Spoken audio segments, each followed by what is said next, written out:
Hello, I've prepared this video presentation for you as part of coursework for CJ6250, which is Management of Critical Incidents. This is Learning Plan 2's assignment. It's the airport scenario. My name is Michael Cortez, and I am a graduate student at National American University. So a little bit about myself. My name is Michael J. Cortez. I have 12 years combined law enforcement experience with the San Benito Police Department in San Benito, Texas. I'm currently assigned to the Criminal Investigations Division with the department. I am the supervisor of that specific division. I am certified through the Texas Commission on Law Enforcement, or TCOL, as a Master Peace Officer. I am a certified advanced SWAT operator and a certified field training officer. I have an associate's degree of applied science in law enforcement studies. I have also obtained a bachelor's degree of applied science in organizational leadership, and I currently have attained 27 graduate study credits at National American University towards a Master's of Criminal Justice Management degree.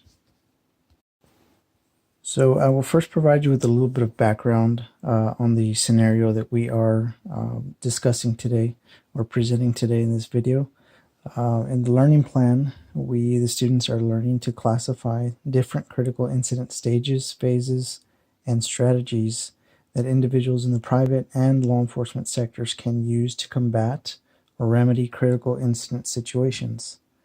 The main character in this scenario is an off-duty Chicago PD officer who is a SWAT commander with the department and just so happens to be present at the airport, O'Hare Airport in Chicago, when two bombs are strategically detonated at different times.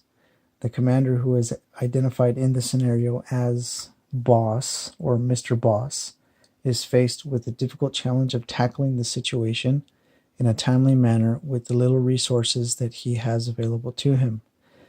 He eventually is able to gather a team via cellular communications that he has with other team members and successfully is able to infiltrate and assist with remedying the situation until it comes to an end. So there are several stages, phases, and strategies one can take when responding to critical incidents. We'll begin with the prevention and preparedness stage. Critical incident responders must understand that prevention of all critical incidents is impossible. Preparation and preparedness is key in being ready for these types of incidents.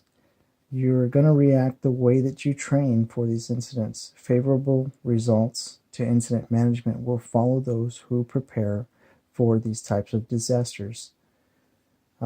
This is a scenario briefing, the first scenario briefing of many others that will occur in this video presentation. Mr. Boss is a highly skilled SWAT member and reacts without fear to the incident, but first goes through a preparation stage in which intel is gathered and a team is assembled to assist him. Boss leaves the prevention and preparedness stage when he and his team develop a plan to enter the main building through their secret location, later explained in the scenario.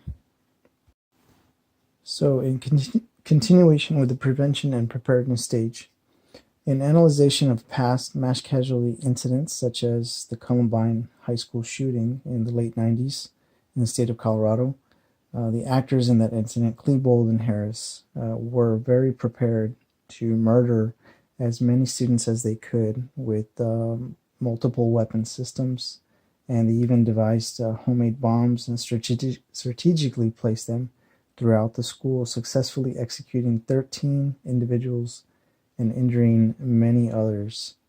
The police response, on the other hand, to the scene was one that they had not prepared for prior to this incident. This was very rare. The occurrence of mass casualty shootings or school shootings was very rare in the United States. They had never been involved in that type of incident. The typical police tactics of surrounding the building, setting up certain perimeters, and then planning a response to the actions being committed was not successful. Law enforcement response and tactics in situations of such are different in that a quicker, less preparation at the scene type of responses are carried out, or usually carried out. Preparedness and planning results in successful execution. So after preparation and planning has been briefly completed when responding or as part of response to these incidents, then comes the actual response phase. There are three key phases to response. Crisis is the initial arrival to the scene and is usually filled with panic and chaos, as well as confusion for the first hour or so. This is where a determination is made as to what type of response is needed. The second is outcomes. After crisis, the scene stabilization begins to occur, and a possible end to the crisis hopefully occurs at that time as well. And last but not least would be the management stages of response. If initial threats or the scene does not come to an end, management of surrounding situations occurs to include crowd management, resource management, as well as management of perimeter size. According to our course text, there are 7 critical tasks of response. The first, and this is actually in no particular order, this is establishment of control and communications on the scene, identifying the hot zone, inner perimeter establishment, outer perimeter establishment, command post establishment, staging area establishment, as well as identifying and requesting for additional resources. In elaboration of the 7 critical tasks of response, they're much like the force continuum in law enforcement, of which does not have one specific set standard to introduce methods of handling use of force situations. The 7 critical tasks do not have to be followed in any particular order and can be executed as necessary depending on the incident at hand. Scenario briefing. After the first explosion is heard and witnessed by the boss, the lieutenant of the SWAT team, he successfully establishes communication with other SWAT members and directs them to the area in which they discuss, plan, and stage for their eventual infiltration of the airport hot zone. The boss and his team leave the response stage of the scenario when they make their way through the secret access point and move forward toward management of the scene.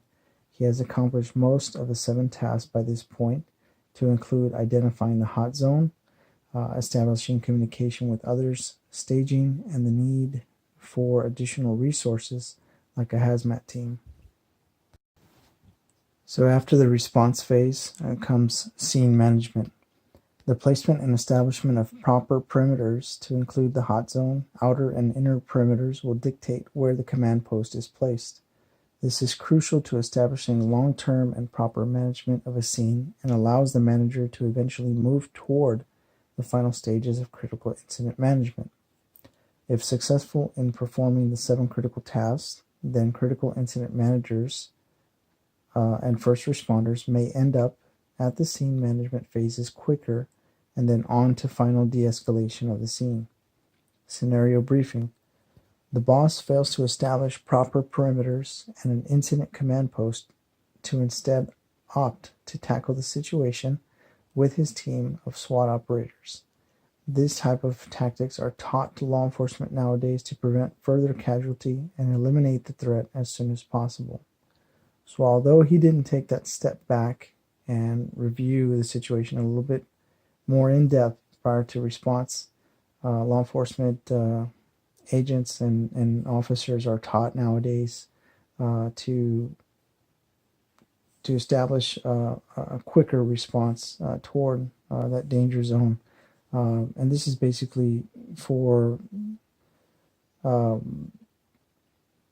less loss of life or casualty, or additional loss of casualty that may occur if they wait longer and take longer during those preparation stages. And of course, at the end of any critical incident response, you're going to arrive at the recovery and mitigation phase.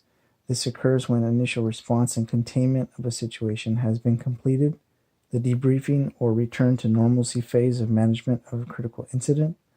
This may be brief in nature or may last for days, weeks, or even years after the incident. For example, the September 2001 New York City Twin Tower attacks. Scenario briefing. Boss and his team neutralize all threats, and 12 hours later, command of the scene is complete. However, further intel gathering and debriefing occurs for a long mitigation process to include an internal affairs investigation. At this point, the boss and his team have now exited the response phase and entered the recovery and mitigation phase. And now on to the final review, conclusion of the video, and suggestions that I have for the lieutenant or the SWAT boss. Key points to critical incident management phases, of course, we'll just go over them again. Prevention and preparedness first, initial response and execution of the 7 critical tasks, proper scene management, and then debriefing and mitigation processes.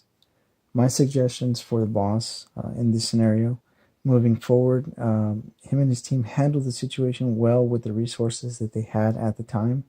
My suggestions would be for him, however, to place a little more emphasis on planning and preparation, and to ensure that a proper incident command post is set up.